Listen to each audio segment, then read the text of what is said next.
Hey everybody, this is the House of Shade, and today's episode is co-hosted by Red-Eyed Bear and CryptoChem, who are joined by Ertemann, founder of Agents of the Roundtable and a core secret education contributor. In today's episode, we dive into privacy and encryption. First, we discuss transactional versus computational privacy, then we learn about the different types of encryption methods, define trusted versus non-trusted setups, and finally, we break down trusted execution environments, ZK proofs, and more. Before we jump right in and join Red-Eyed Bear and CryptoChem, I wanted to talk about the Shade Warrior program. Shade Warriors are only as strong as the warrior standing next to them.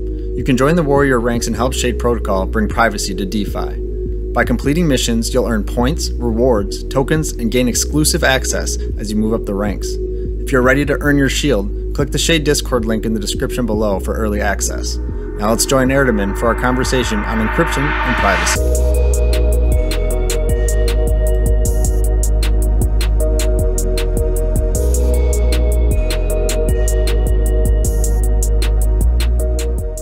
All right, and we're live. Excited to be back here in our studio. I'm Red-Eyed Bear, and I'm joined by CryptoChem with our guest today, Ertemann, here from the Secret Network. We're here to talk about secret network privacy tech and privacy tech within the crypto space in general. So thank you for joining us, Ertemann. Yeah, no problem. Happy to be here. So this is a topic I'm super passionate about. I know Kim is super passionate about, and obviously you're passionate about with all the things you've been doing within Secret Network. Before we really start getting into the heart of this conversation, I want to be able to give you a chance to talk about some of your educational or professional background and what you've done in the network up until this point. Yeah, so I'm Ertemann, or Gijs. I am a master's in physics, actually in real life, but yeah, not doing a lot with that at the moment because I'm doing both developer documentation and user education for the Secret Network. So I create content which explains hopefully some of the technology or other concepts, and I help people feedback their content or write documentation for certain stuff. And besides that, I'm just here talking on Twitter and getting stuff done, hoping to see if I can push some people to do certain things, or otherwise just join the conversation at least, because there is always something to discuss or change. Yep, I mean that's really how my start into the network, how my involvement in the network started, is I just really wanted to start being a part of these conversations. I'm someone who really enjoys learning new things, especially complex things. I think we've talked about this in private before, Ertemann, but my background is in physics as well, physics and chemistry. So just from the standpoint of like, I like knowing why things work the way they work, how things work. So like, the path that I've taken to where I'm at now seems to be fairly similar to the path that you're taking, not necessarily our progress so far, but like the reasons we were interested in doing these things. So that's really cool to hear that there are other people out there that are very, very driven to help share their expertise and knowledge with individuals who are excited and enticed by the learning opportunities present here. And especially for something like Secret Network, where we've got these private by default smart contracts, there's like this weird aspect of this mysticism or like this obscurity and privacy. They've got all these different attributes associated with them, connotations associated with those words. And so naturally, I think this piques a lot of people's curiosity. So I'm hoping we're going to cover some information today that will really pique people's interest in not only the privacy narrative, but also what Secret Network has to offer as well. Interestingly enough, I was doing some background research before we hopped on this episode, looking at total number of crypto assets out there above a particular market cap range, just to give them some like validity behind the project relative to privacy projects, whether it be a protocol, asset, network, that have those same sort of standards. And rough calculation, only about 3.5% of total crypto projects or assets are privacy oriented, which to me screams that this privacy narrative is still considered like a niche, or it's still considered like this up and coming narrative, because obviously it has not reached mainstream. There are a few privacy projects that people have heard of. Most likely Monero, most likely being the most common one, but there's still a lot of runway with the privacy narrative, with the privacy technology that's being implemented within these networks and protocols. And so I'm really excited to get to cover the technology that is being utilized in these privacy networks for this episode to hopefully share this narrative with other people and get people more interested. So before we start getting into like super detailed technicals, can you, Ertemann, maybe just talk about the difference between the two main types of privacy projects, mainly being computational privacy versus transactional privacy? Because I feel like a lot of times people conflate the two. Yeah, of course. First, maybe although I did follow a lot of courses in computer science, and I'm a data scientist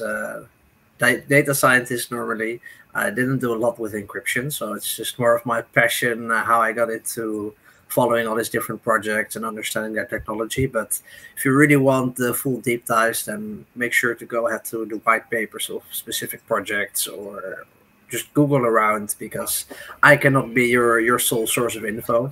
But for specifically computational and transactional privacy,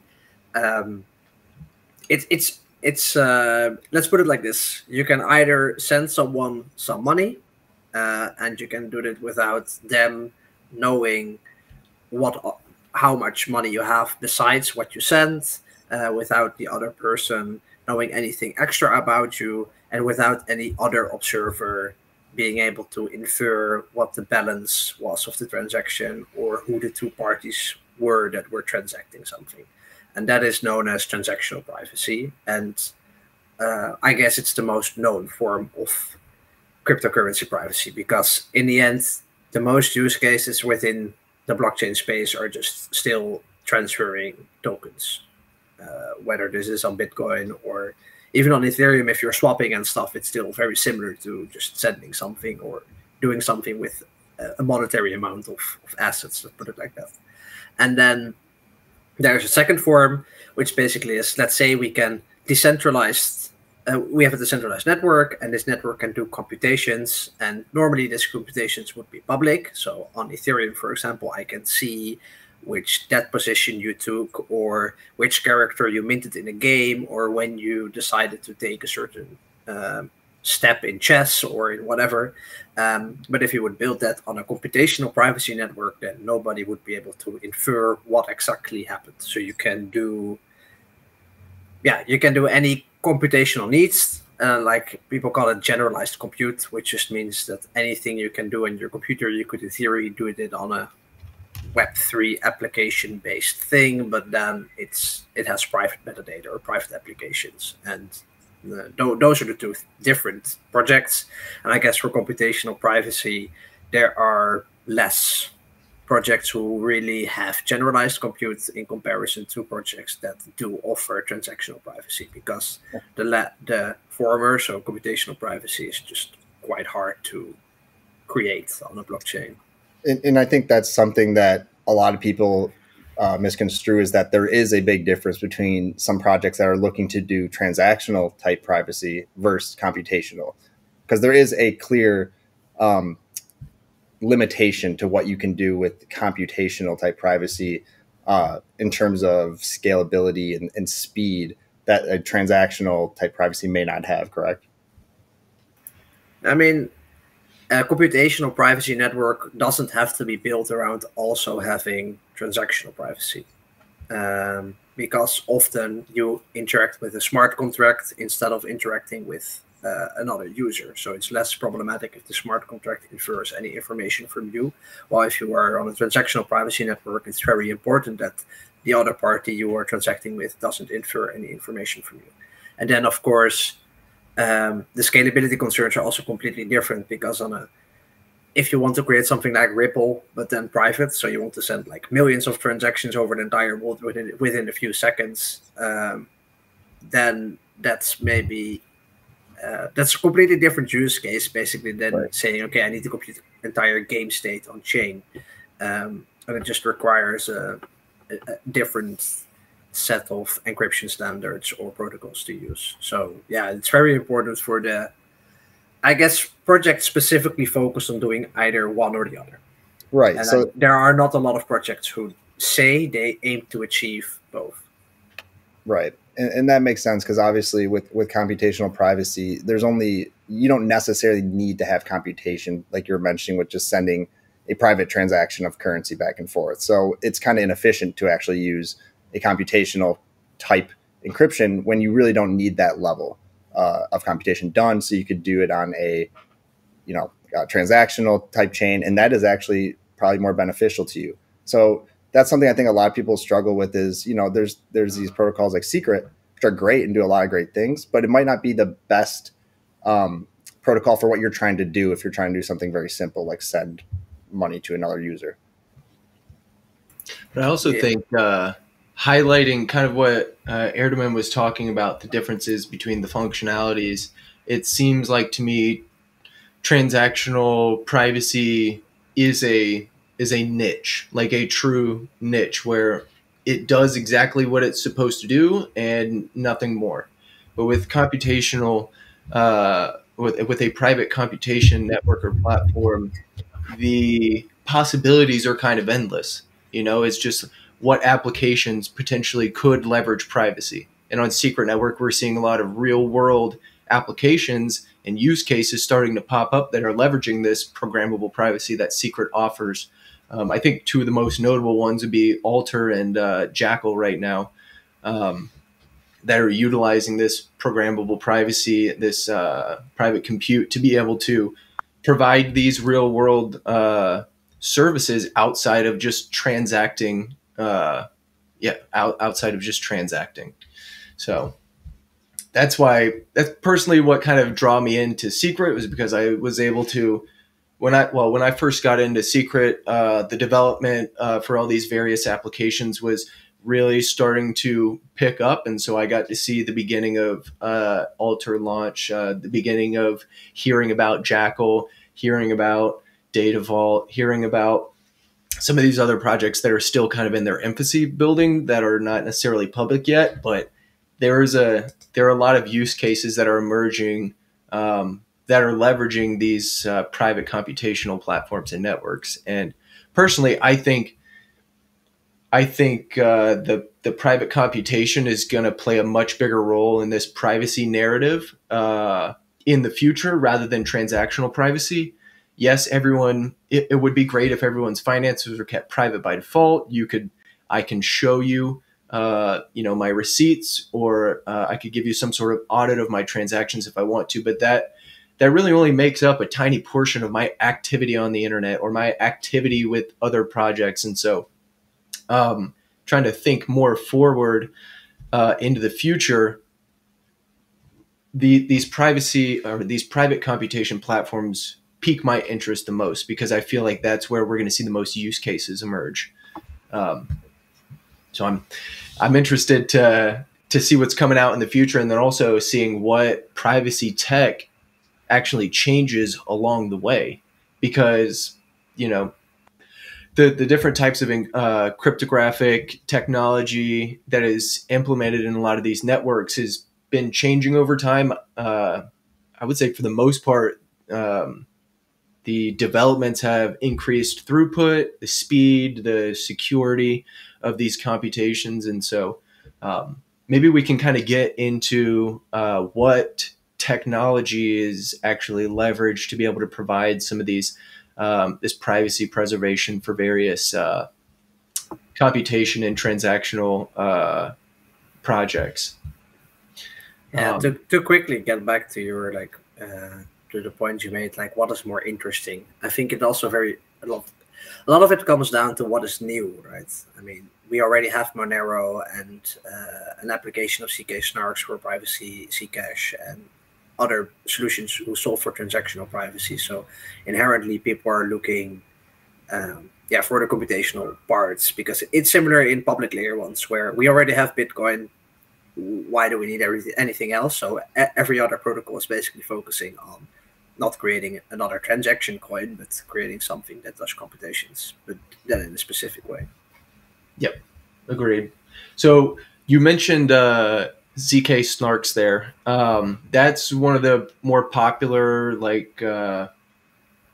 cryptographic technologies that a lot of new projects are trying to utilize to provide some of this privacy for their various products. There are a few other semi-popular or just more well-known privacy technology out there. I know, like you said, Zcash uses ZK-Snarks. Monero uses a combination of ring signatures and stealth addresses. Secret Network and most of the other private computation platforms leverage trusted execution environments. And there's a few other ones that are starting to gain some traction, like multi-party computation and homomorphic encryption. But I do want to take a brief minute here and kind of highlight just some very surface level details about these different types of cryptographic technology. That way, if any of this piques a listener's interest, they can go and do a little bit more due diligence on some of these things. Should I tackle it, or? I'm sorry, say that again. Should I tackle that, or? Yeah, I mean, I think you're probably the best suited to speak on this. So if you could just give us a real high-level description of what a trusted execution environment is, and then we can kind of move on to snarks and then homomorphic encryption. Yeah, so maybe first some general techniques or things. If you're talking about encrypting something, you're basically saying, okay, hey, I have original text, they often call it plain text, and I'm going to encode it. So I'm going to change something about it that it becomes ciphertext. And then if someone gets the ciphertext, they are not able to decipher, so they're not able to see what the original text was. So if you send someone an encrypted message, they're only able to see this if they have the password or key to this message. And then there are several techniques. We use all kinds of different encryption techniques or curves or whatever to create a situation where you can show something to someone without them having the full picture, or only sharing something without someone else knowing it, or all forms of privacy. So you said first go over TEE, so yeah. I guess I'll start with that. Trusted execution environments are basically a separate hardware component inside your CPU. So inside of your computer, there is a processor, and this processor not only has a public compartment, let's put it like that, but it also has a private compartment. And this private compartment is completely separated from the public compartment. So you're able to run your OS, so for example, Windows or Mac or Linux, on the public compartment, and then this OS has no way of integrating with the private compartment. And protocols may use this to, for example, send encrypted data inside of the SGX, so nobody can see what is happening. Then you send it inside the SGX, inside the TEE, and then inside the TEE you could decrypt the information, and then no one has access to it, not even the person who's running the machine. And then they can do computations over it and send it out again as an encrypted state. So a TEE basically acts as a black box, but it's the way you use this black box which could potentially enable privacy for blockchain applications. Yeah. And then I quickly mentioned SGX. SGX is it's called Software Cards Extension, which is basically the Intel version. Intel is a company, the Intel product of a TEE, which it runs specific standards and a specific protocol, but it's a TEE by nature. It just has a specific other name. Yeah. Okay. So SGX is just a specific, almost like brand name version of a T. Yeah. You also have AMD. I think it's called SEV. So Okay. it's Yeah. basically the same thing, but then it's their key. And of course, they have a completely different design, but that's way too complicated for now to go over. It's also not really important for this concept, That's I guess. totally fair. And I guess maybe this is something we could probably address now early before we get into like kind of the rest of these types of encryption methods, but kind of the difference between like secure and trusted, because obviously you have your trusted execution environment, but that's a little bit different than what we'd say is a secure cryptographic computation. I guess to go over that, so in general, what you're describing here is it's the trusted versus non-trusted setup, right? And you have that in many different applications. You have that within zero knowledge, you have that within encryption, you have that within everything, basically, where you either have to trust something or someone or hardware or software to do something, or it's completely known to be secure from the moment you start. So it's either a software program which runs from A to B and it's 100% encrypted all the way through and you're 100% sure that it's private, or you're potentially decrypting information somewhere within a hardware device, and then you have to trust that this hardware device doesn't have any leakage or breakage or whatever. But even then, if you're doing secure, like you're saying, secure encryption or secure whatever, there's still probability that comes in, because a lot of encryption mechanisms rely on probability. And then there is still implementation risk. Like, I mean, someone has to develop the package they are going to use to create these encryption schemes, and they make mistakes as well. So there are a lot of, saying something is completely trustless is quite a heavy statement. But yeah, there are less trusted setups than that there are. Like, there is a degree of how much things you have to trust for a setup to work, and I guess it belongs in the compartment of hardware trusted setup. So you're trusting a specific piece of hardware to work in its intended way. Yeah, it's materially trustless. Yes. Yeah. And when Kim was talking about that, it made me think of like the role that within Secret Network is leveraging various types of encryption methods, and then also leveraging these trusted execution environments. And from the way I was thinking about it, thinking about how Secret Network is able to provide that secure and trusted computation, the trust part comes from, your hardware,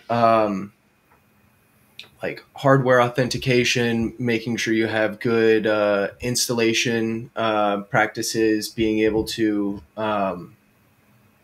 it's like general trust associated with the hardware, and then the security comes from the cryptography that is utilized in conjunction with the trusted execution environment.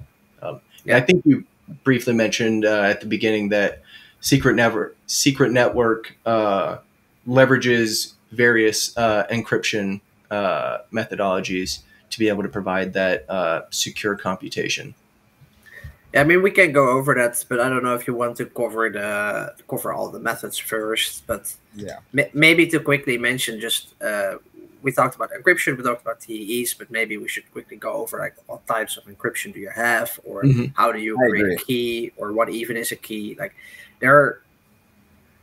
what you would do in encryption is you generate a key. That's often the first thing that happens, and a key is basically a passphrase. And in general, this passphrase could be something you typed in, but it would, of course, be way more secure if you can generate a key from like either a pseudo-random thing or multiple components you have to put in to generate a key, because then you can generate the same key again later on if it's deterministic, or you could share the key without someone knowing what the input was. Like, there are reasons why you would want to generate something to be the secret that uses the encryption instead of it just being something you choose. So this key basically is like consider it like a PIN code, and if you have this PIN code, then you get access to the encrypted information, and this key is also used to encrypt the information. And then you have two different key generation schemes. Basically, there's one where you only have a public key. So this is, or actually, you only have a private key. Sorry, I'm saying it wrong. You only have a key which you should keep to yourself, because as soon as you share the key, everyone gets access. That's called symmetric encryption. And there's also a system where you have two keys. You have both a public and a private key.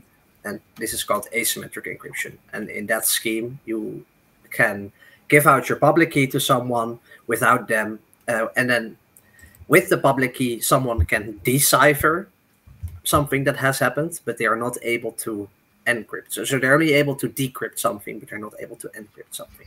So if you send a public key to someone, they may be able to see your message, but you are still the only person that is able to encrypt the message, because you are the only one who has access to the private key. So I guess that is a thing. And then you have to think about deterministic and non-deterministic. So there are several encryption schemes, and some always yield exactly the same result, and some don't always yield exactly the same result.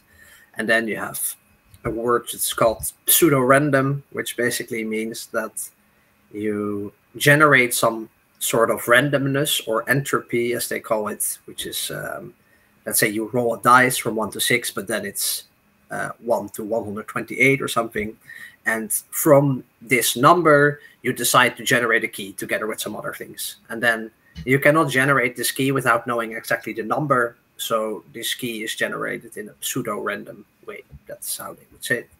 And then maybe one last thing is called hashing. And hashing is where you take a message of an arbitrary size.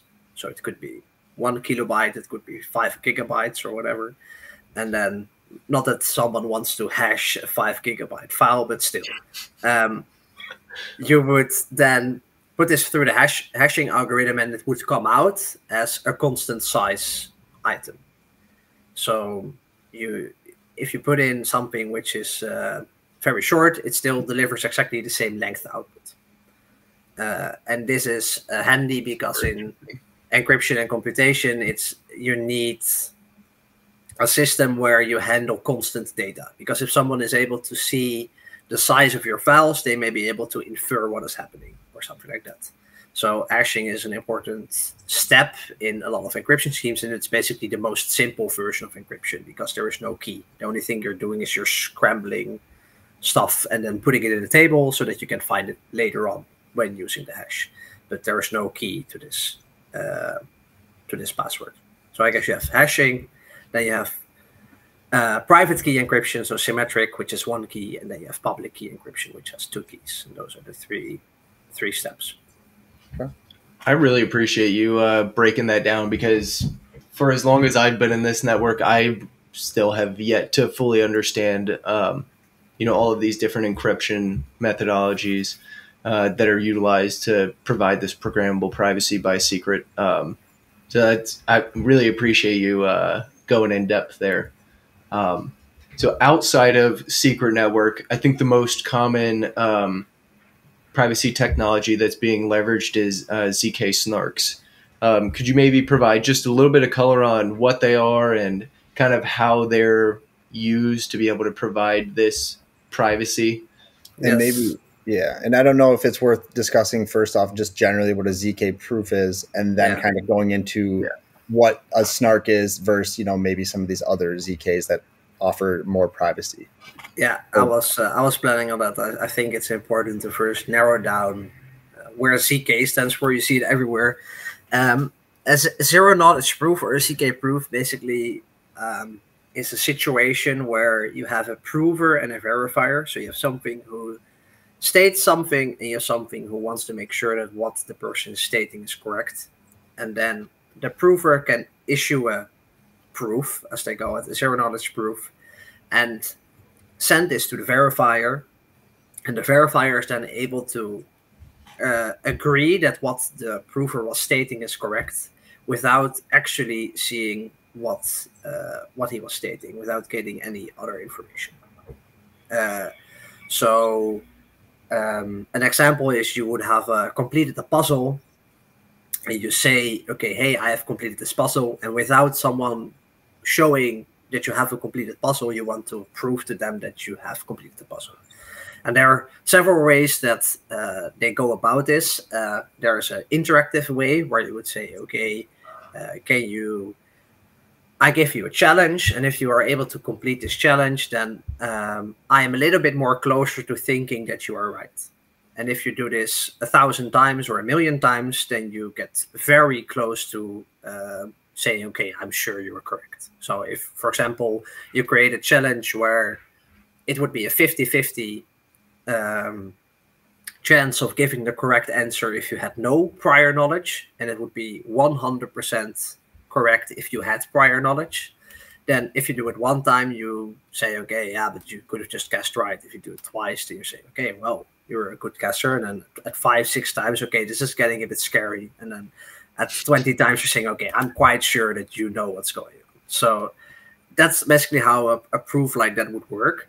And these are not really implemented in blockchain. They're like a good way to explain how something like this would go. But yeah, in blockchain, you often want either finality, or you don't want a lot of transactions, because you cannot send 1,000,000 transactions between each other to probabilistically verify that something is correct. So there is a separate, a second system, which is called non-interactive zero-knowledge proofs. And that is a system where you only send, the prover creates a proof, they send it to the verifier, the verifier says, okay, nice, thank you, now I know what's happened, and that's correct. But that also means that it instantly has to be correct. So there needs to be enough information for the verifier to say, okay, hey, I am sure that you did this, which is called completeness. I am sure that if you give me the correct proof, that you actually did what you say you did. And then there's also the other thing, of course, where if it's not true, that if you give me a proof where you're saying that it's true, even though it's not, that I can verify that it's actually not true. Which is a little bit complicated to think about when I'm saying it like this, but it just the verifier has to know either whether it's true or not, even when you are lying. Yeah. And then the third, I guess, so those are the two types. You have interactive and non-interactive, and then the things I just mentioned. You need completeness. You need also a way to verify if it's not correct, and then the third thing is you require that the verifier gains no further knowledge from the completed puzzle, for example, than just saying, okay, it's true. They only basically get like a 0 or 1. Either he's correct or he's false, but there is no other information that is given. So a ZK-Snark is a type of a non-interactive proof. And you also have bullet proofs, which are used by Monero, and you have ZK-Snarks. I'm not sure if any projects actually use them. And I guess the difference, maybe that's the first thing. A snark stands for, I have to read it out loud because I'm not sure. It's a zero-knowledge, succinct, non-interactive argument of knowledge. Okay, that's it. But maybe more importantly, the difference between a snark and a bulletproof is that a bulletproof is non-trusted. So someone is able to create a proof without sharing a certain secret or without trusting a setup, basically. And then a snark is a trusted setup. So there is there's a, for example, shared randomness, or it has all to do with the pre-processing of a zero-knowledge proof, and it's way too in-depth to go about, and I'm not sure I can quite explain how that exactly works, but the reality is that for a verifier and a prover to both know what is happening in a ZK-Snark, there needs to be some sort of pre-processing, and this pre-processing is done in a trusted setup. So that, for example, means that multiple nodes come together to create a random seed, and this random seed is then used to create a secret, and then as soon as they all go offline, the secret is kept inside a node somewhere, or it changes every block so that no one knows what is actually going on. But it was once created, and now it will be shared amongst the people who need to compute this zero-knowledge snarks. And maybe you don't have this level of detail, and it's not important, but I guess what type of project would leverage maybe a ZK bulletproof versus a ZK snark? Is there anyone you can think of, or any types of, I guess, products where one makes more sense than the other? I'm like the biggest difference is speed, because a trusted setup is a lot faster than like why ZK snarks are called snarks for the succinct, and the succinct stands for that the proving is very fast, so it's very easy to generate a proof, and the verifying is constant time, or it's not constant time, but it's very close to constant time, so it's super fast. So I was reading like some benchmarking by a project, and they, for example, said, okay, it takes maybe 50 milliseconds to create a proof, and it costs 0.2 seconds to verify it. And if it's 100 times larger, then it maybe takes 600 milliseconds to create a proof and still 0.2 to verify it. So it's really fast, because the verifier actually is faster than it would take to hash the input that he is trying to prove. That sounds quite complicated, but that's the reality. So if you would to hash the puzzle, for example, that would take a longer time than it would take for someone to verify that the puzzle is correct. Okay. And is this kind of that difference between having encrypted data doing kind of the work versus having unencrypted doing the work? It has to do with the pre-processing, because you have this shared setup. Basically, someone is able to verify really fast. Got it. Because you can share like a small secret with like, okay, we both know the secret, and if I change a few numbers and hash it again, then you should be able to check that I changed a few numbers and it's correct. And then you say, oh, hey, I see that you changed these few numbers, so you must be right. Instead of them having to see like the entire state and do everything. And then a bulletproof, it is non-trusted, so that is why it's slower.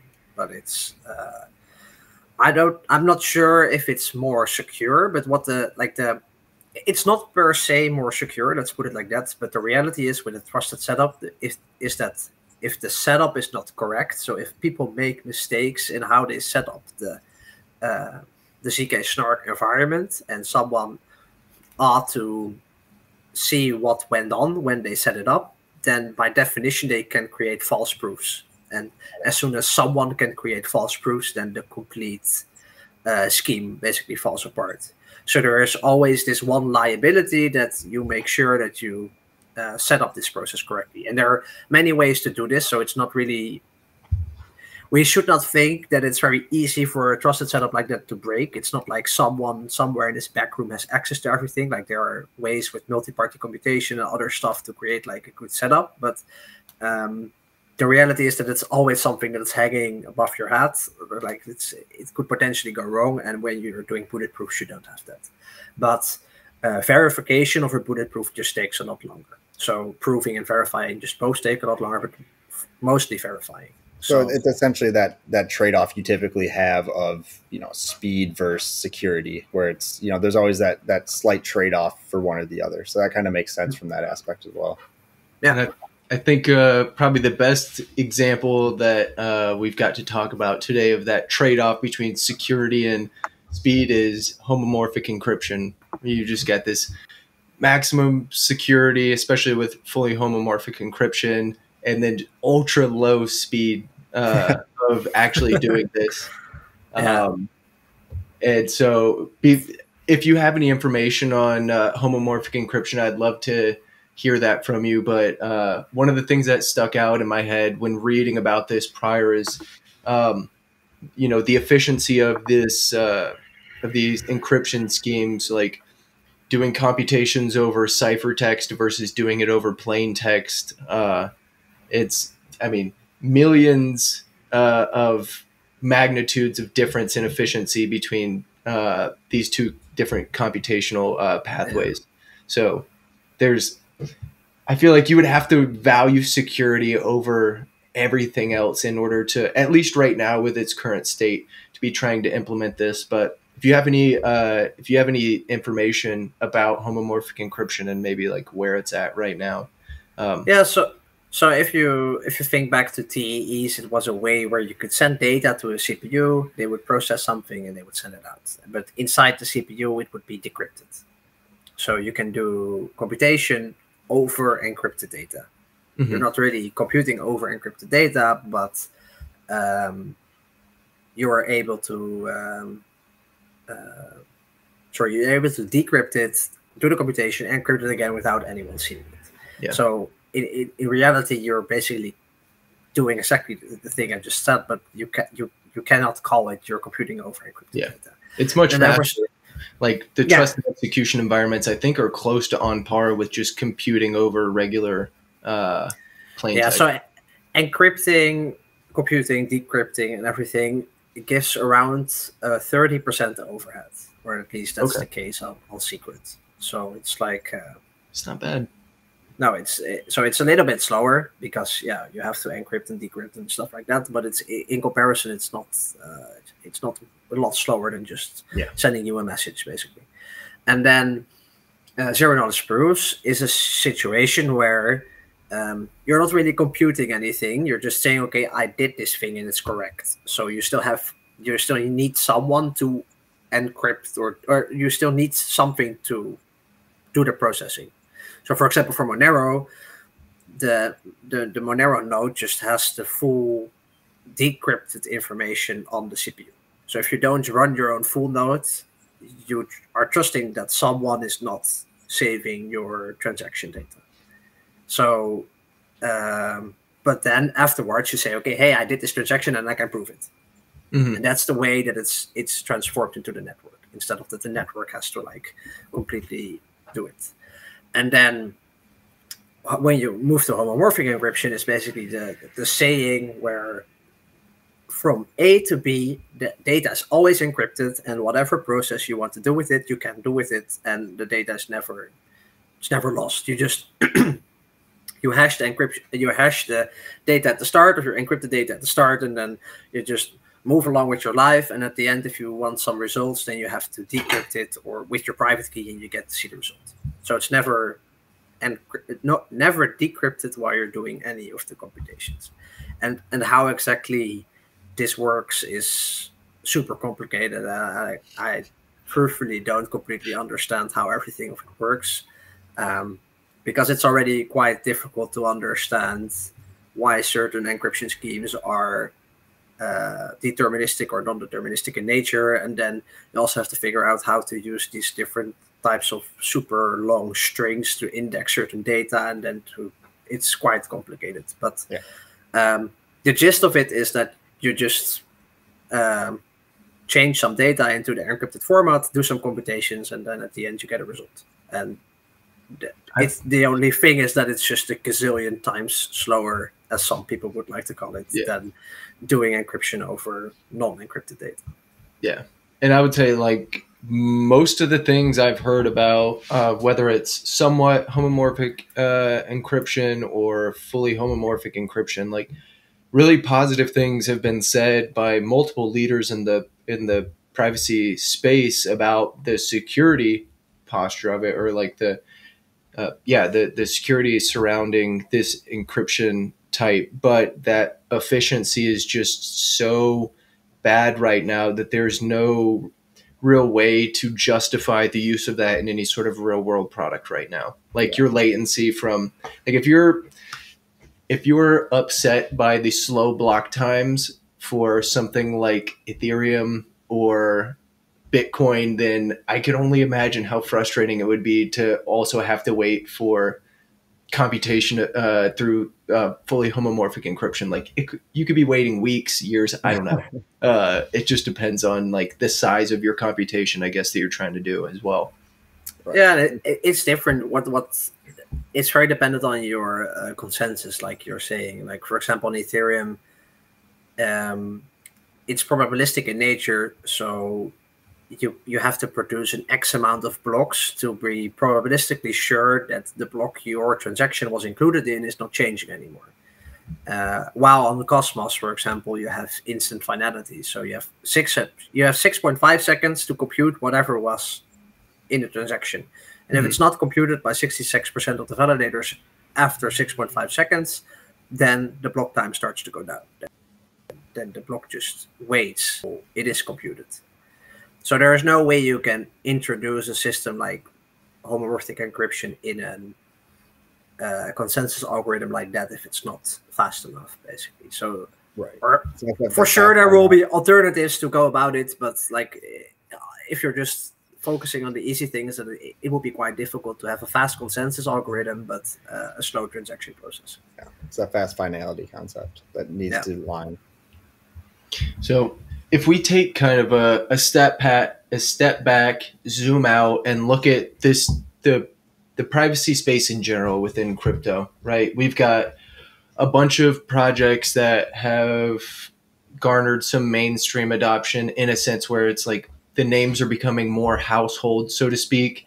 Like Monero is very popular name, Project, Zcash, Secret is getting to the point where it's becoming much more well known to people outside just the Cosmos ecosystem. And there's a bunch of other types of technology or projects and technology that we can get into, like mixers, like off-chain computation platforms. But one of the things that I can't help but think about when looking at these are like some of the critical aspects of this technology, and like what things are we willing to give up to get other things, right? So when I'm thinking about this privacy tech and the projects that are leveraging it, I'm very interested in three main aspects. One, the verifiability. It's like, how can we be sure that you actually did this thing, and that I can prove the correctness of whatever this computation is, the transaction, the security associated with the computation. So like, how can I make sure that no one can break encryption, break the encryption schemes that are used to be able to get access to my transactional or computational details? And then also the efficiency of these computations and transactions. So, overall, the verifiability, the security, and the efficiency of these various projects and the technology that they leverage, I think, are the most important in my mind. And I'm curious to hear both from you, Kim, and Ertemann, like which aspects of privacy technology do you think are most important right now? I don't know if things are changing over time, where it's like maybe at the onset of this privacy narrative, we're just focused on maximum security and verifiability. We'll get to the efficiency later. Now we're 5, 6, 7 years down the road. We're still doing things securely and we can verify it, but we're getting enough adoption to where we need to start increasing our efficiency. Right. So maybe it's a product of where these different projects are in their life, like in their lifespan, where the overall general crypto space is. But I'm curious to hear what you guys think are some of the most important aspects of this technology. Ertemann, I'll let you go first, but I do have some basic thoughts, but I'd like to hear your opinion. Yeah, it's I guess there are different camps. I think that's the correct assessment nowadays, that some people want to go very fast and do things as soon as possible, and then end up with a system which is maybe more trusted or less secure. And others are not willing to take any compromises and say, if I'm not doing fully homomorphic encryption on a proof of work network, then what am I doing? This is not crypto. So, yeah. I mean, it's a scale where you have to say, okay, where do I come in? It's similar to the privacy scale, I guess, where there is not. I guess homomorphic encryption is full privacy, but besides that, it's like there is not really something like something is 100% private. Something is never or almost never 100% private. Spectrum. Yeah. It's a spectrum of like how you want to tackle certain things, and those all have like different consequences and different attack vectors. I mean, I was reading about an attack vector which was shared by Guy Ziskind from Secret Labs, the founder of Secret Network. He was talking about a heart split attack. Yep, and I read about that as well. I mean, some of these things are so crazy. Basically, they like listen to your CPU, so to your processor in your computer, and they are able to verify certain computation times of the several computations you are doing by listening to the knocks, the noises inside your CPU, and then they may be able to locally verify that you did certain computations or whatever. I mean, holy shit, that goes so far as to say, like, okay, what are we doing? If that can break almost every encryption protocol, then are we ever safe? Right. I mean, that's not what we're looking for, right? So you have exactly the same spectrum with privacy as I think you have the spectrum where you say, okay, we have how fast is something, how secure is something, and how effective is something. I guess it's... And that's kind of where I sit. And that's really what I was going to say is like, I don't know if I could pick one, because it's kind of this like, and we talk about it all the time, it's this trade-off. Like, do we really need, like, do what we have now? Is it secure enough, right? Do we trust it enough to use it so that we can have this trade-off of, we don't have fully homomorphic encryption, but we don't necessarily need that level of encryption. So why would we trade off the time, right? So maybe at a certain point you might say, hey, the current encryption methods that work a little quicker, faster finality, they're not actually going to stand up to the test. So now we need to go to this more encrypted, this more guaranteed, I say that with heavy quotes, but this guaranteed encryption, and give up that trade-off of, okay, we will have to wait a certain amount of time, because if we want this level of security and encryption, then we're going to have to give up this. So to me, it's like right now we're finding that middle ground of how much security do we actually need, and how much can we give while still maintaining this fast moving environment that we expect when we're using any sort of application these days. Yeah. And I think, talking about these different trade-offs that are present within making these different decisions to get you to your end goal. I guess that you're analyzing different trade-offs along the entire way. Some of the other things I was thinking about or that I guess other projects are having to think about when developing privacy-oriented protocols or networks is like, one, do they want to be permissionless or permissioned? There's pros and cons to both of those, and the type of privacy that they can provide changes a little bit based on how they do that. Where permissionless, where you've got a more decentralized network or protocol, anybody can interact with the project, whether it's transacting, running a node, really doing whatever. And then you've got permission chains where you have to get permission to interact with the protocol or run a node or do any sort of verification. And, they both offer pros and cons to, the privacy posture available for the end users. And then same also with do projects want to offer privacy by default, or do we want to offer this opt-in privacy? And that conversation right there, I think, is one that could go on for hours and hours and hours, just because very philosophical in nature with that type of question, for sure. Yeah. You also have privacy versus anonymity. It's there are a lot of trade-offs. So. Yeah, there really are a lot of different layers to this. You have to kind of piece through as you're designing protocols or any sort of privacy type, method. There's just so many different things you have to consider along the way, and consider the different trade-offs. And I think that's a big issue right now with a lot of people in crypto and Web3 is they don't have a great understanding of how these encryption methods work or all these different pieces, and they're trying to decide which protocol they think is right for them. So it's hard to make that decision without really understanding what the trade-offs are of each different protocol and what are they even trying to achieve as a protocol, because that is different. Maybe we should create a blockchain trilemma, but then a privacy trilemma graph for House of Shades, and then have every protocol listed in what do you say, secure, effective, and fast, and then every protocol listed in the triangle. That's a great idea. The fade metric. But I really want to talk about this difference between privacy by default and opt-in privacy, because I think those are one of the main differentiators between projects at a surface level, like end users that are using the product, whether it's to interact with an application or if it's just to transact.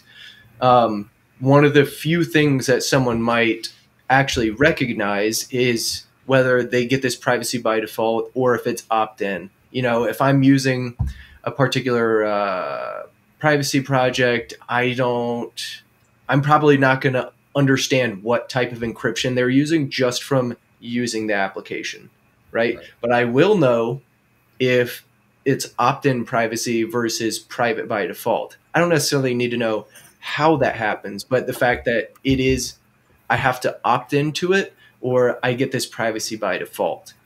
And it seems like most projects that provide some sort of opt-in privacy, which doesn't sit well with me personally. But so we know which side you're on. That's for sure. Yeah, very much so. I mean, I'm here in Secret Network, so obviously I'm a fan of privacy by default. But there are some things that I feel like most people don't understand about some of the drawbacks for opt-in privacy. So I'm curious to hear from you, Ertemann, about like what are some of the drawbacks with opt-in privacy, and then like why some groups would choose opt-in privacy over privacy by default. I'm sure it's this trade-off of like security and speed, and I guess there are two main categories where I would say it's important. I think there is a regulatory argument, so saying, okay, you can opt into privacy creates maybe more ways for a project to be listed or to have certain things. Just saying, no, we only allow people to have privacy if they want to. Mm-hmm. But it also creates a situation where users are more easily basically shamed maybe for using the private option. So let's say you're on Ethereum and you decide to use Tornado Cash, then there are literally exchanges which may not accept your wallet because you once interacted with Tornado Cash. Which it's a problem basically for users of the chain, that they may be implicated for something even though they didn't do anything. And that comes from the fact that some of the information is public, from which people infer that whoever does anything private is maybe a bad actor, which is of course nonsense, but it's I think personally it's a risk to opt-in privacy solutions. It's an argument that is being used by governments already to say, hey, if you interact with this, there is some sort of plausible argument that could be made that you are doing something illegal. Like, why do you need to hide anything if you're not doing anything wrong? It's like, I hate that argument. But have you ever drawn out cash from a machine? Yeah, for sure. Okay, then you're a criminal, I'm sure. Well, unless you're sharing that information with every single person who wants to see it at any time they ask, then you are a criminal in my eyes. I say that. I hope everyone understands that is clearly sarcasm. Sorry, you want to come to my bank? No, you cannot have an account. I see you have cash under your bed sheets. No, it's not. Yeah. No, it creates problems. No, it creates problems for users. I think like the regulatory thing is nice for chains, maybe saying, okay, hey, we only offer opt-in privacy, so we can, I don't know, you can list us or whatever. Maybe nice for them, but for users, I think it's to their detriment. And then the second thing about opt-in versus default privacy is that opt-in privacy solutions are often a lot less secure than privacy by default projects. And that is of course, that's different for every solution as to why they are less secure. But the general thing is that privacy projects, or maybe not privacy projects, but anonymity projects, so stuff like Monero, Zcash, where you say, I transacted, but nobody can exactly know what happened because you are construing your things with other people's identities or whatever. This is all dependent on something called Anonymity Set. So if more people interact with the same application during the same time frame or whatever, then the security of your private computation or your private transaction is higher. So if you interact with Tornado Cash and you send 1 Ethereum, just like 100 or 200 or 500 other people, then it's very hard for them to infer what other wallet is yours. But if you send 500 Ethereum, which only like 5 or 6 people did, then you have a very bad anonymity set, and people could just say, okay, hey, it's him, because I see after he interacted with this DeFi application on that wallet, then he sent 500 Ethereum, and then this 500 Ethereum interacted with the same DeFi application. So I'm quite sure it's the same person. Right. And then, or for example, on Zcash, where if you have 95% of the transactions are public and only 5% are private, then only a very few people every day are interacting with the private protocol. So if you're seeding another wallet and you're doing stuff with it, then it easily gets you doxed, basically. Yeah, and that's the idea of using like data points that you can infer from these protocols to basically back into getting it. You may not be able to 100% guarantee it's the person, but you can get enough data to have a strong case to maybe work with authorities at that point to find out who you are, or someone could just use that data to triangulate, you to one place where you slipped up giving your email or a username. So to your point, these aren't necessarily privacy that in the way people think it is, where it's more obfuscation. You're obscuring the data to a way where it's hard to put back together, but possible. And that's the thing I think a lot of people don't quite know or understand about some of these pseudo privacy type applications that aren't actually offering full privacy. It's the anonymity versus privacy mindset. So am I saying I did something else while I actually... So am I saying I bought a donut while I actually bought a croissant or something? Or am I literally going to a private store somewhere where nobody can see what I'm buying? I guess that's the difference. And there are more protocols who follow under the Anonymity Set protocol or like type project, but still have privacy by default. So for example, Monero has privacy by default. So whenever you transact on Monero, there's no choice. You are included in a ring signature with X amount of people, and you will have a stealth address, and you will be using bullet proofs and the entire technology stack to make sure that your transaction is as secure as it can be. Because if your transaction is not secure, so let's say you don't run your own full node, and someone else runs your transaction and they save the data, then they know the truth basically for one transaction. And your transaction or your key may be used to sign for a different transaction, because that's how ring signatures work. Like multiple people sign the same transaction, even though they are not actually the person initiating the transaction. So your public key may be linked to a transaction to someone who is buying drugs or whatever. But you're not the person who's buying drugs, you're just one of the signers. And you cannot control whether you sign or not sign a transaction. It's just randomized within the protocol. Got it. But if it's not actually that you're signing to a transaction, by the way, they just act like you did. Because no one, of course, can sign a transaction just for you decoys, without... right? Yeah, it's just a decoy, basically, yeah. But...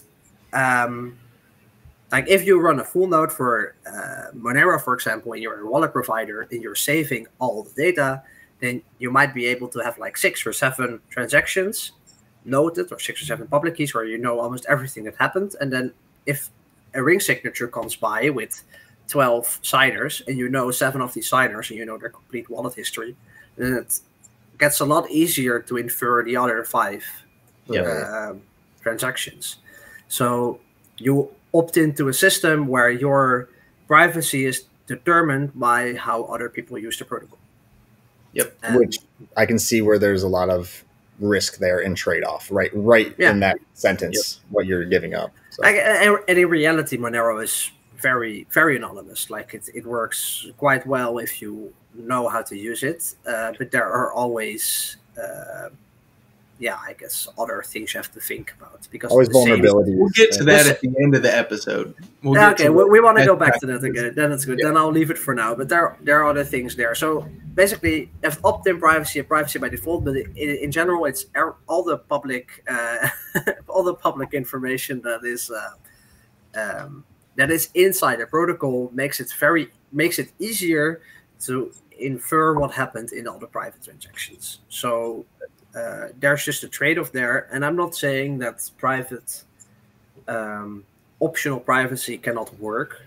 There are, of course, people who are very interested in providing an optional privacy network for Bitcoin, maybe on the Lightning Network or whatever, and I'm sure there is a protocol that can enable it. But then you're working more towards like layer 2s, or but not layer 1, just simply stating, okay, hey, you can choose whether you want a private or a public transaction. To me, it seems like a bad idea, but maybe that's just thinking about all the past projects that tried to implement it and failed. There are probably better ways to go about it, but then point 1 still stands, where you're saying, okay, do I want the regulatory concerns of having to, basically users maybe getting shamed upon of interacting with a certain application or whatever. And maybe we'll talk about this. So I'll let you. You could be shamed by your peers, whatever, other people using it, but the reality is there are data analytics companies that are big enough, have valuable enough contracts and connections with various governments across the world who have a vested interest in either breaking encryption for these various privacy projects, or just doing enough tracking of wallets, understanding how various mixers, these obfuscation pathways function, so that they can get to a more they can uncover whatever it is that they're trying to uncover. And so when we're talking about opt-in privacy versus privacy by default, the implications of that on your anonymity size, or the anonymity set size, differences between privacy and anonymity. Like, I can't help but think about how some of these projects who are putting a higher priority on efficiency and less of priority on that default security are going to be some of the first people or first groups to kind of go down in a sense where it's like their security or their anonymity is no longer valid, or it's not as valuable, because there are people that with enough effort, whether that be through money, computation power, whatever, can track some of these things. And I think Chainalysis is one of the biggest companies in the world right now focused on providing some of this data analytics to groups like the US government to be able to do things like breaking Monero's encryption pathways, or being able to track funds moving through Tornado Cash or these various mixers. And so to me, knowing that this is going on, one, makes me feel pretty good about where we're at in Secret Network, but two, it makes me worried about these other projects that they say they're trying to protect people, and they could be on a very surface level, but at the end of the day, if there is ever a reason for group data analytics companies to come after these groups, whether it be at the request of a sovereign nation, or if it's due to some sort of black hat group forcing their hand to try and give them information, or whatever the case may be, I can't help but think about the impact that very large data analytics companies are going to have on the security postures of these various privacy projects. Oh, and there's no doubt that governments are going to want to have access to the information. And we know for certain that the U.S. government will want it, because the one thing that we know is that if people are making money, they want to tax it. So there's these privacy protocols, they're going to want to really do whatever they can to make sure they're getting their cut. So for me, that's kind of what drew me to Secret Network, was that programmable privacy, but having privacy by default. Because to me, that was a trade-off that I could accept, was this is private by default, but you have this option when needed to provide the information you need to provide. And to me, that is a trade-off I'm willing to do, because I am not trying to hide anything per se from a government. I will pay my taxes on everything. That is something I would like to do and need to do, especially as someone who's a licensed CPA. Of course, I'm going to make sure I'm adhering to all these different laws, but I also want my privacy. I don't want to give away my account balance or my transactions or what I'm doing on the weekends in my DeFi platforms, right? That's stuff that should be only known by me and whoever I want to show that to. So to your point, though, it just kind of seems like they are kind of focusing on the wrong thing. You should be focusing on that general privacy from the ground floor from default, and then letting the user decide how much risk they're willing to take on in terms of, withholding information from parties who need it. Yeah, I guess it's just it's easier to regulate as few instances or as few people or as few companies as possible, which is why governments always decide to move to, well, the network in this case, or a company, because it's way easier to ask a company, hey, are all your people solvent, or did they all pay their taxes, than to say to every single person, hey, can you please file this document because I want to make sure you filed your taxes.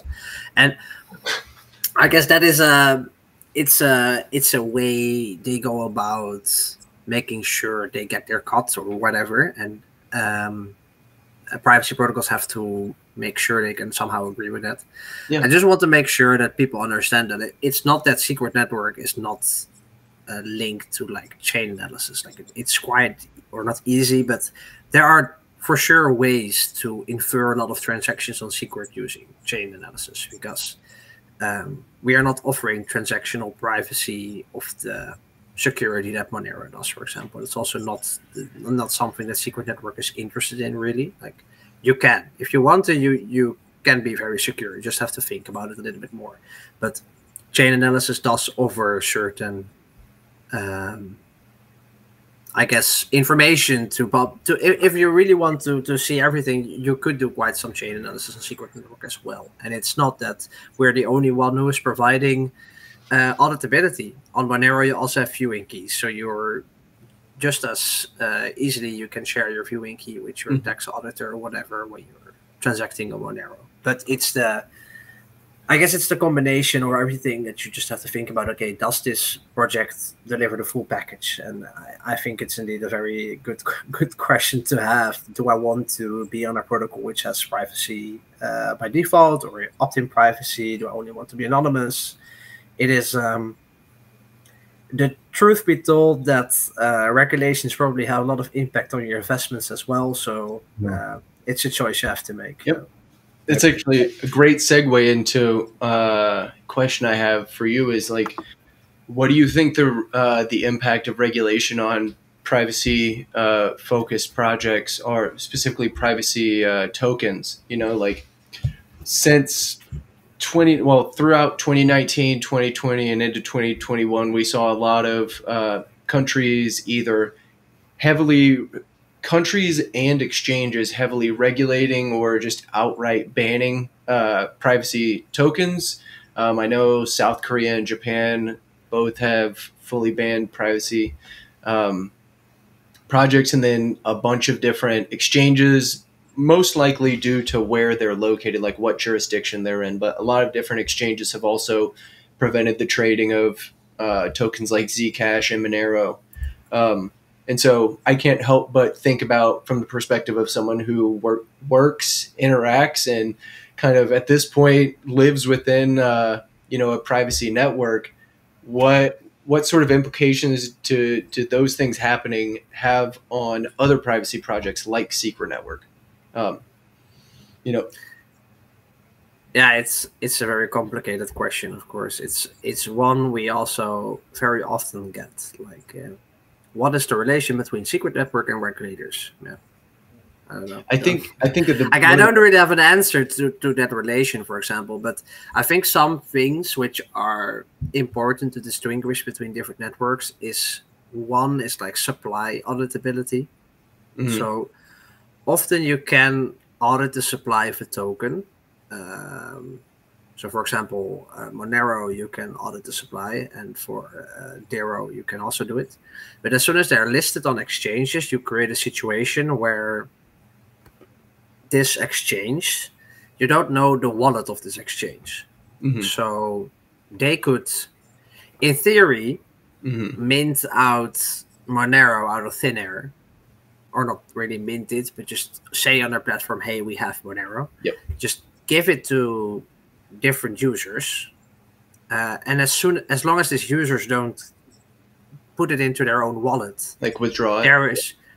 As long as they don't withdraw it, there is no way for the entire Monero community, I guess, to see if the supply that is there is actually, like, if the exchanges basically are selling nothing, or if they are selling something. Right.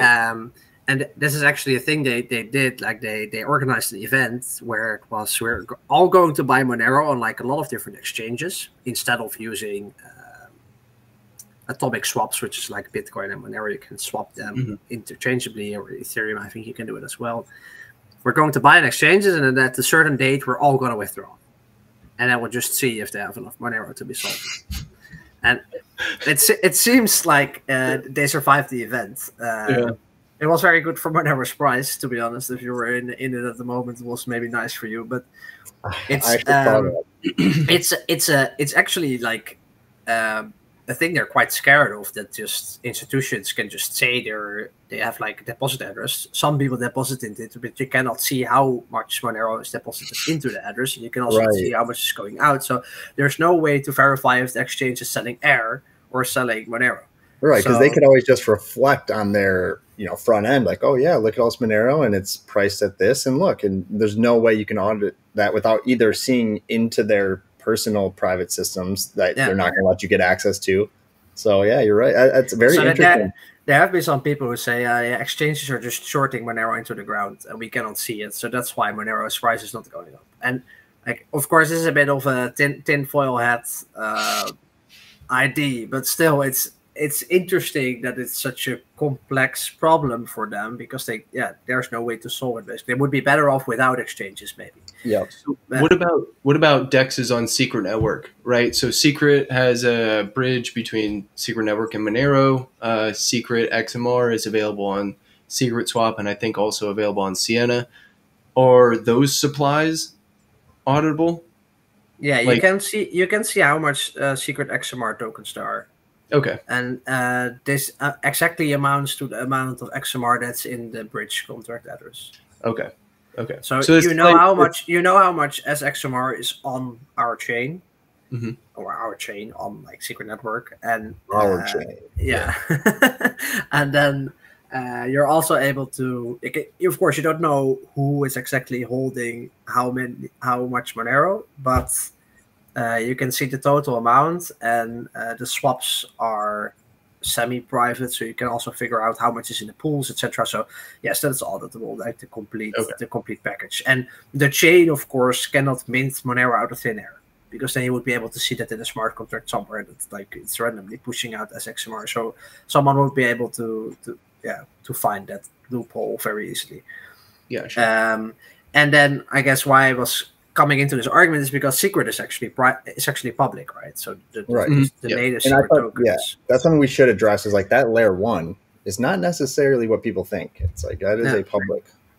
Yeah, so some people see it as like a better argument. Like I've seen a lot of comments on Twitter, which just simply says like the secret cache tag, and then it says it's not private. Yeah, I mean, no one is saying that you're wrong. Right. But I think that is misunderstood. I think a lot of people might assume that is true, even though they could go on a block explorer and see it. I don't think they fully understand that, hey, that means that it's public, right? Yeah. So, no, like the private things on Secret Network are the secret tokens, but the supply of secret tokens is auditable. The wrapped secret tokens, yeah. Yeah. And they are smart contracts as well, so they cannot be minted out of thin air, basically. Like for example, the S-secret contract, you can see how much secret is in the contract, and that is exactly the same amount as S-secret that is out there, because the contract is 1-to-1, so there's no way to. You would be very good, get a very good hacker if you somehow manage to flimsy that, but no. Yeah, well, and that is something that's like, people need to understand about the Secret Network is like there's 2 token standards. One is a private standard, that's the SNP, right? And then there's this Cosmosm that we see across these IBC protocols, mainly in the Cosmos ecosystem, which make these CW20 tokens or whatever version they're on now. But essentially, those are the ones that are you'll see on Osmosis, right? Those are the ones that you can interact with, are completely public. But then below that in Secret Network is this SNP standard, which is the Secret Network's version of this token. And that is the private side. That is where you can transact, or at least have computational privacy between these wrap tokens. I think that is a little bit of a gap for people that doesn't quite click right away, is that there's a public and a private, and you have to kind of pick that privacy in a way. It is the So you have, in the Cosmos ecosystem, you have coins and tokens. Coins are the native layer 1 tokens, or coin. it's a complicated naming. It's nice to delineate them in some way. So Yeah. So you have coins, which is like Atom, Juno, Secret, Stars, stuff like that. And almost then consider you like have, platforms that you can build on top of. yeah, and then you have tokens, which is like Neta, Raccoon, Shade, Alter, stuff like that. Yeah. And how it works is that basically CW20s are just a representation of ERC20s, but then within COSMWASM. And SNP20s are a representation of COSMWASM tokens on Secret Network, but then they have private metadata fields. And a little bit of a different design, but it's not like super important. Essentially they redid the COSMWASM that's being used in their own way, kind of customized certain things so that there could be private aspects to it. You could basically slap a private metadata field on it, and it becomes a SNP20. It's of course a I imagine little bit more nuance to it, but I generally agree that is what it's doing. Yeah. So what happens is that if you bring Atom to the chain, then Atom gets wrapped into a SNP20. So if you use Atom on osmosis, it's actually a native coin because IBC is native. So Atom on Osmo is not a token; it's the native Atom coin. But if you use S-Atom, so Secret Atom on Secret, then it's actually a SNP20, so it's a token. Okay. Got it. Gotcha. So because you have a representation of Atom, not native version of it. So yes. you're using Well, you're bridging in the native version, and then you're wrapping it to Secret Atom. Yeah. Got it. And the same is for other bridge tokens, so like S Ethereum and whatever. But for example, Shade and Jackal, or Shade and Alter, they are native SNP20s, I guess, but they're not coins. No. Yeah. Right, because they're technically a layer 2 of Secret, meaning Yes.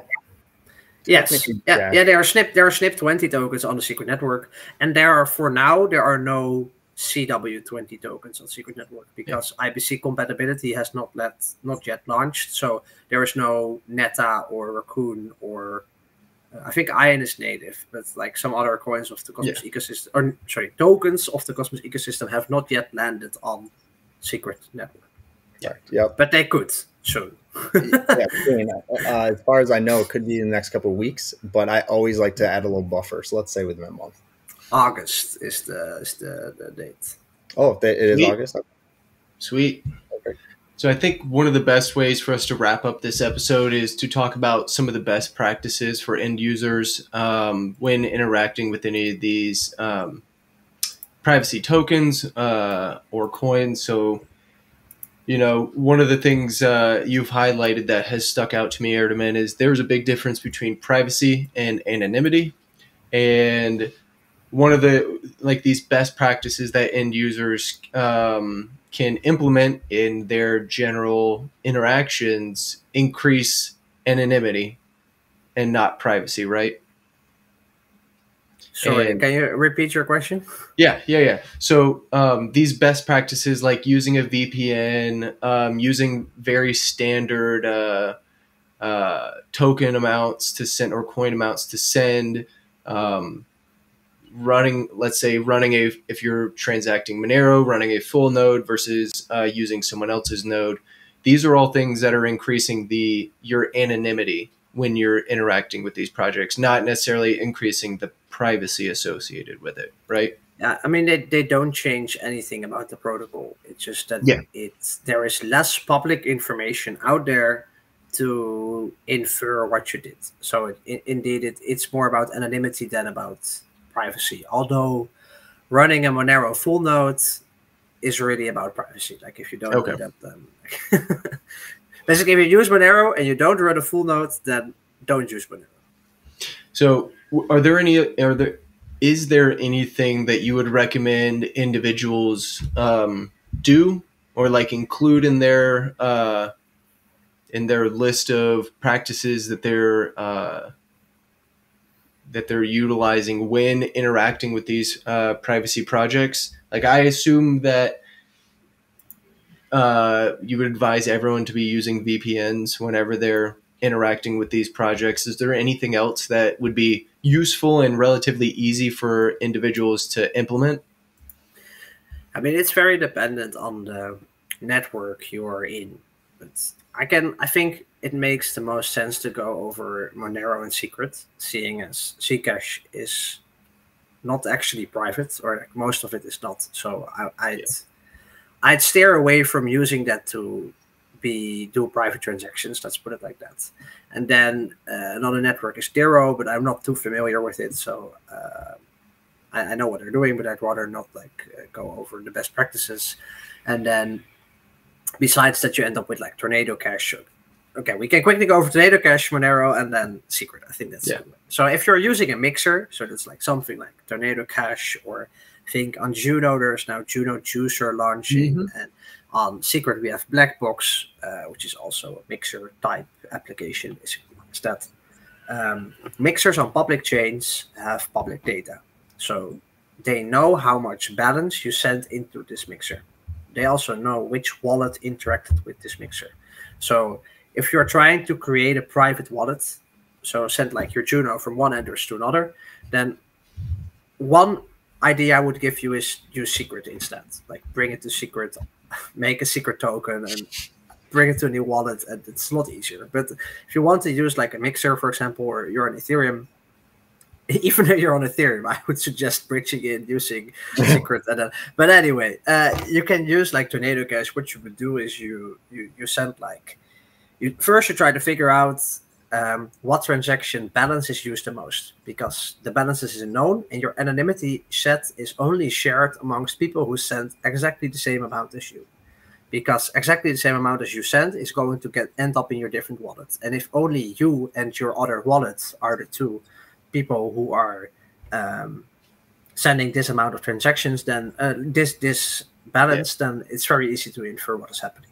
So you have to make sure that, I think for Tornado Cache, they have like figured out that everyone decides to use like one Ethereum. I've never used it, but probably something like that is happening. So I would like look at a block explorer and say, okay, I'm using specifically this balance. And then when you interact with it, often the protocol decides when your other wallet gets funded. So it's like after 30 transactions have come in or something, then your wallet gets funded. So yeah, there's not really a lot to do, but the only thing I would suggest is from that moment onwards, you have two wallets. And people know that amongst these 30 wallets, one of those is yours. So if you are going to use the wallets at the same time, using the same applications, holding the same tokens, then it's very easy for people to see what is happening. So you have to make sure that if you have a private wallet which is doing public interactions, that the public interactions are either not the same, so that people don't think you're the same person. Like if you are always eating spaghetti and someone else always eats soup, there is no reason to think that you're the same person. It's similar here. If the one wallet only holds Atom and the other one holds like 10 other random shit coins or whatever, then then it's easy to understand. So if you're from the European time zone, you're always interacting with the same wallets at 8 o'clock in the morning, then it's easy to infer that you're the same person. And okay, I guess that advice also moves over to Secret Network, because on Secret you also have public interactions. Like if I always use button swap, for example, the contract interactions are known, and button have like specific contracts, and I'm only buying Shade and Alter, and I make a new wallet and I'm still only buying Shade and Alter, then people can look at my two wallets and they say like, okay, this guy always interacts at exactly the same time with button swap, and nobody uses button swap, or at least not at his time of day. So 100% sure he's the same person. Yeah. And then so I guess that's the thing, like use the same amount of balance when you're using like a public mixer or like swaps or anything that's public. And then think about bridging. Bridging is often public. So for example, if you have an IBC wallet, then if I IBC Atom in, I send it to my new private wallet, another wallet, like that they are disconnected now. But if I then exactly bridge out exactly the same amount of Atom again, then people can just say, hey, there's an Atom bridge interaction here for like 97.898532 Atom, and exactly the same amount of Atom has come out of this wallet, but then 4 days later, well, I guess who this person is. I mean, and nobody's going to look for a transaction of 100 Atom, but if you're doing this with like 5k or 10k Atom, then it becomes very easy to do stuff like this. Something to take out of everything you just said there is kind of like, these protocols can offer you a sense of privacy or a certain level of privacy and security, but there's always other things that you could add on to increase that. And you should, because these are not 100% guarantee privacy, statements. Like they may claim to be, but there is inherent risk in every single protocol that we can't account for. So you want to be doing these extra steps if possible, just to, like we've said, increase your privacy and security posture. So that you can have the most secure and private, network. But you have to understand there's always trade-offs and always going to be some vulnerabilities. Yeah. One of my so I guess, sorry, go ahead. I was going to say, one of my favorite quotes I read while preparing myself for this conversation was from one of the Monero leads, stating that privacy is not a thing you achieve. It is a constant cat and mouse battle, where it's like there is, kind of like what we said earlier, privacy is a spectrum. Like there is no real, I've reached 100% privacy, I'm good now. Like I don't have to do anything. It's like there are always ways where you can leave traces of your activity. It's just a matter of like, how much do I want to make sure I'm watching over my back, seeing, who is watching me, what steps am I leaving in the sand as I'm walking through. And so I think the conversation that we've provided shows people that privacy is not this like, godly thing that once you get it, you've got it forever. It's like, no, things are constantly changing. There are constantly people that are fighting to prevent or minimize your anonymity and minimize your privacy. And then there are people always, constantly trying to exploit things for financial gain. There's a whole plethora of reasons why privacy is always being not attacked, but like people are trying to reduce privacy postures and anonymity. Yeah. And it's not really privacy per se. It's more the right to share. Like that is how I see privacy. Privacy is not me hiding something from someone else, but it's me giving myself the ability to share what I want to share instead of controlling your own data, instead of having to share everything. Yeah. Mm-hmm. So how I use Secret Network or how I use like some of these private applications is not to hide any assets or whatever. I'm just so I'm personally not always taking the measure into account that I use 2 different VPNs to connect to the different wallets, because so my IP provider could see that I am using the same wallet. But what is happening is that if I get a giveaway by CryptoCam, then I'm able to receive my NFT or secret on a wallet which is not linked to my main ledger, which is maybe showing how much I own or which debt positions I took or who I sent the charity donation to or whatever. Like you opt into a transaction to only share a certain amount of details, and I'm not waiting to share everything else. And that is why I use a privacy protocol like Secret Network. And that is, I think, how you should use it. But if you are willing to go way more beyond that and want to have like optimal privacy, then yes, you need a separate IP address to connect to your separate wallets, preferably separate devices.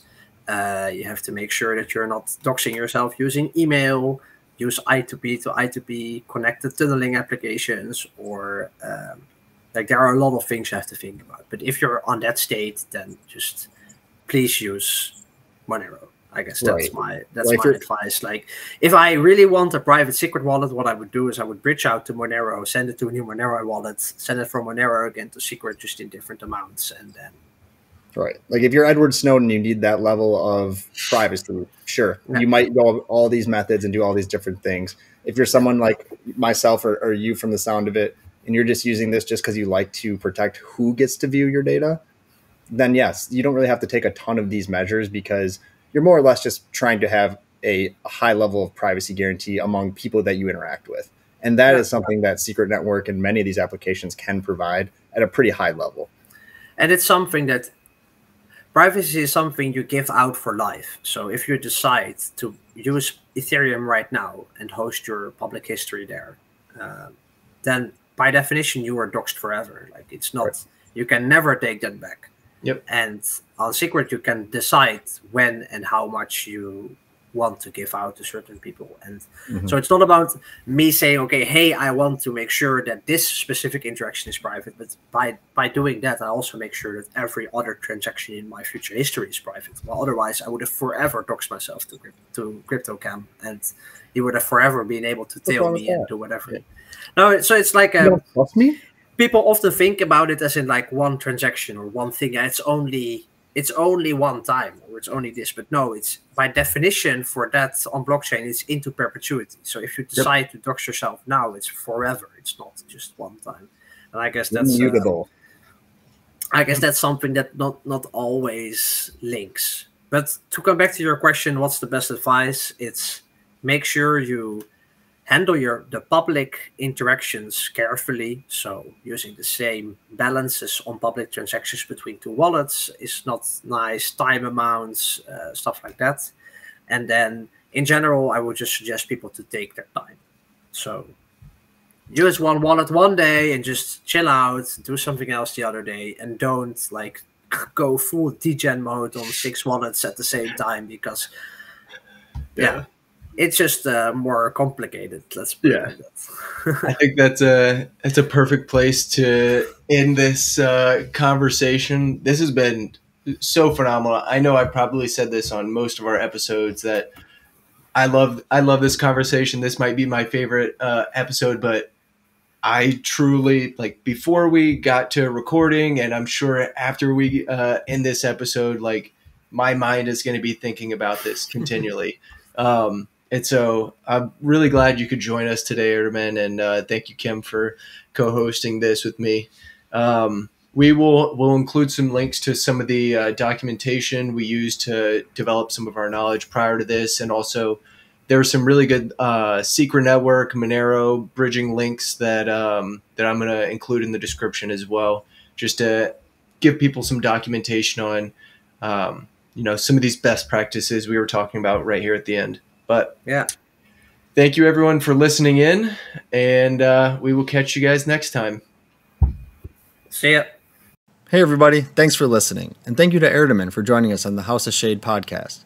Make sure to check out the links in the description below to learn more about privacy, encryption, or the Secret Network. And please help support the House of Shade and our mission by liking the video and hitting that subscribe button. Thanks, and see you all next time.